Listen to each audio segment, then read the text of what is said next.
In Singapore, people don't stay locked inside their homes. They're not isolated. They're not withdrawn from society. But their outings are not what you'd call adventurous either. A very typical weekend looks like this: a cafe in the afternoon, a shopping mall after that, a hawker centre for dinner, meeting friends to eat and talk, or moving together as a family unit. It's predictable, it's structured, and most importantly, it's intentional. Here's the key difference that often goes unnoticed. In Singapore, going out is the default setting. People don't ask, "Should I go out today?" They assume they will. The question is not whether to leave the house, but where to go. This matters more than it sounds, because when going out is the default, daily life stays connected to the city. People remain visible, social habits stay alive. Even simple routines reinforce the idea that the city is something you participate in, not something you hide from. Now compare that with Japan. In Japan, the internal conversation often starts very differently. Should I go out? Then immediately, I don't have money. So the conclusion becomes, I'll just stay home. It's not framed as a temporary choice. It becomes a habit. Over time, staying home stops feeling like a loss. It starts feeling normal. This is not about laziness. It's not about personality. It's about cost pressure quietly reshaping behavior. In Singapore, even if outings are modest, even if they're routine, people still move. They still circulate through public space. They still interact. In Japan, cost quietly inserts itself between intention and action. The city doesn't disappear overnight. Life doesn't collapse. People simply go out less, meet less, spend less time outside their homes.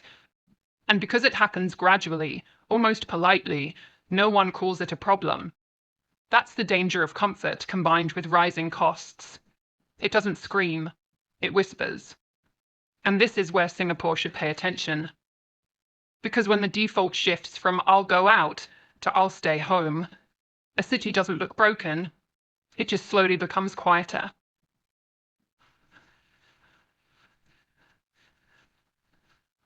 At first, rising costs don't feel dramatic. Nothing breaks, nothing collapses. Life still looks normal from the outside. People still work. Trains still run on time. Shops are still open. Cities still look clean and functional. But quietly, something begins to change. Costs don't just reduce spending, they edit behavior. People start removing things from their lives, not because they want to, but because they have to. A short drive becomes something you think twice about. A night outside turns into a calculation. Eating out stops being spontaneous and becomes an exception. So daily life gets smaller, not poorer in appearance, just narrower. When going out costs too much, people don't demand lower prices. They adjust their expectations. They stop traveling across the city. They stop meeting friends as often. They stop turning everyday life into experiences. Home becomes the safest, cheapest option. Entertainment moves from public space to screens. Social interaction shifts from physical presence to digital noise. Cities stay busy on paper, but quieter in reality. And the most dangerous part is this: people adapt. They don't feel angry, they feel practical. I don't need to go out. I'm fine staying in. It's cheaper this way. Over time, this stops feeling like sacrifice. It feels like maturity. But when millions of people make the same adjustment, cities change. Restaurants rely more on tourists than locals. Public spaces lose their energy. Life outside the home becomes optional. Costs don't destroy a city overnight. They slowly teach people how to live with less. And once that lesson sinks in, it's very hard to reverse.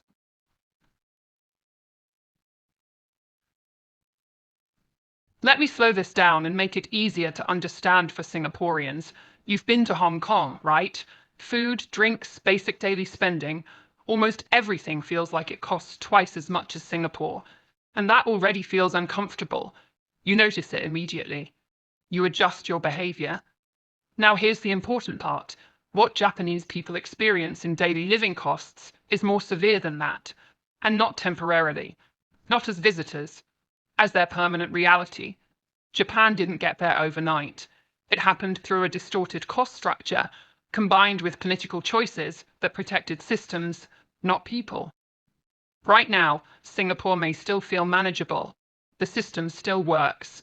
People are still moving. There's still balance. But if economic incentives twist, if leadership starts behaving like Japan's long-ruling political class, the shift can happen quietly. And when it does, ordinary life collapses into just two locations: home and work. That's not an exaggeration. In Japan, there's a word for it: shachiku, literally, company livestock. People don't stop being human overnight. They simply lose space in their lives. Dating culture didn't collapse because people lost interest. It collapsed because dating costs money. In rural areas, relationships often skip straight to physical intimacy. There's less ceremony, less expectation.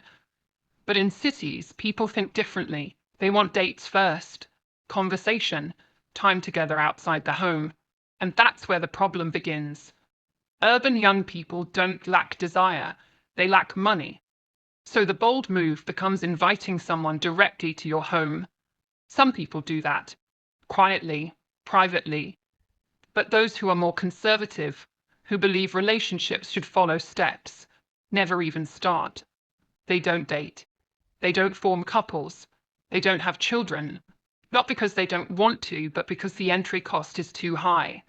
This is how birth rates fall without any dramatic social collapse. And this is the common danger that Singapore shares with Japan.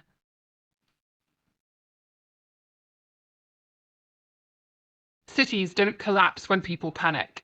They collapse when people adapt. Japan didn't fall because everything stopped working.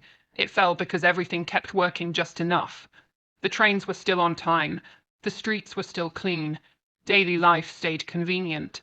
But underneath that surface, people quietly gave up space in their lives. They stopped going out. They stopped meeting. They stopped starting things.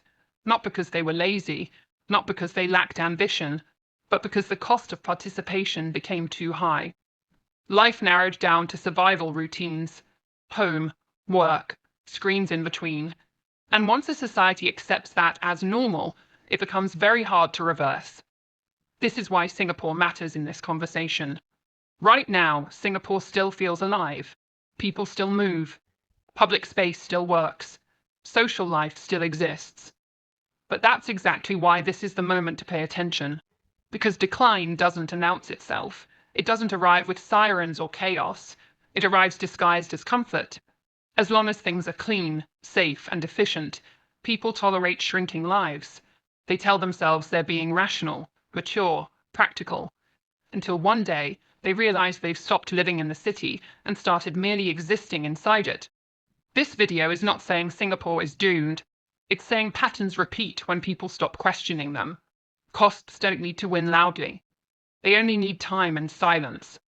And once that silence settles in, even a perfect city can become very small.